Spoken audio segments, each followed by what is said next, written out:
அனைவருக்கும் வணக்கம். இந்த வீடியோவில் எதை பற்றி பார்க்க போகிறோம் அப்படின்னா பீம் யூபிஐ அப்ளிகேஷனில் செல்ஃப் ட்ரான்ஸ்ஃபர் எப்படி பண்ணுறது அப்படிங்கிறத பற்றி இந்த வீடியோவில் பார்க்க போகிறோம்.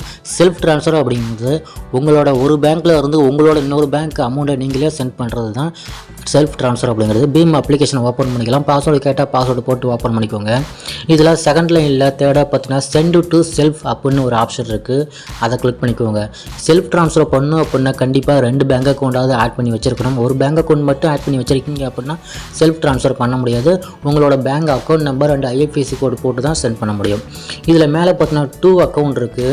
அதை கிளிக் பண்ணிங்க அப்படின்னா நீங்கள் எத்தனை பேங்க் அக்கௌண்ட் ஆட் பண்ணி வச்சிருக்கீங்களோ அந்த டீட்டெயில்ஸ் எல்லாமே ஷோ ஆகும். ஸோ எந்த பேங்க் அக்கௌண்ட்டுக்கு போகணும் அப்படிங்கிறது நான் இப்போ கனரா பேங்க்கை செலக்ட் பண்ணிக்கிறேன்.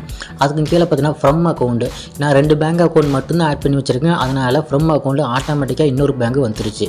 இதில் நீங்கள் 3-4 பேங்க் அக்கௌண்ட் ஆட் பண்ணி வச்சுருக்கீங்க அப்படின்னா இந்த இடத்துல நீங்களும் செலக்ட் பண்ணி எந்த பேங்க்லேருந்து அமௌண்ட் சென்ட் பண்ணணுமோ அதை கிளிக் பண்ணிக்கலாம். இப்போ அமௌண்ட்டுன்னு போட்டிருக்காங்க. ஸோ அந்த இடத்துல எவ்வளோ அமௌண்ட் சென்ட் பண்ணணுமோ அதை என்ட்ரு பண்ணிக்கோங்க. நான் எக்ஸாம்பிளுக்கு 1 ரூபி மட்டும் என்ட்ரு பண்ணிக்கிறேன். கீழே ரீமார்க்குன்னு இருக்குது. இது எல்லா யூபிஐலையுமே இருக்கும். இது என்ன ரீசனுக்காக அமௌண்ட்டை ட்ரான்ஸ்ஃபர் பண்ணுறது அப்படிங்கிறது ஃபியூச்சரில் செக் பண்ணும்போது இது ரொம்ப ஈஸியாக இருக்கும். ஸோ என்ன ரீசனோ அதை என்ட்ரு பண்ணிக்கோங்க. இப்போ கீழே பார்த்தீங்கன்னா ரைட் சைடில் சென்ட் அப்படின்னு ஒரு ஆப்ஷன் இருக்குது. அதை கிளிக் பண்ணிக்கோங்க. அடுத்த பேஜ் ஓப்பன் ஆகும். இது பார்த்தீங்கன்னா யூபிஐ பின் போடுற பேஜ். ஸோ உங்களுக்கு பிளாங்காக தான் வரும். எந்த ஒரு ஸ்க்ரீன் ரெக்கார்ட்லையும் யூபிஐ பின் போடும்போது ஒர்க் ஆகாது. உங்கள் யூபிஐ பின் போட்டோன்னே பார்த்தீங்கன்னா அமௌண்ட்டு சென்ட் ஆகிடும். மேலே பார்த்தீங்கன்னா க்ரீன் கலரில் வந்துருச்சு மணி சென்ட் அப்படின்னு சொல்லிட்டு. இதில் ட்ரான்சாக்ஷன் ஐடி மற்ற டீட்டெயில் எல்லாமே வந்துருச்சு.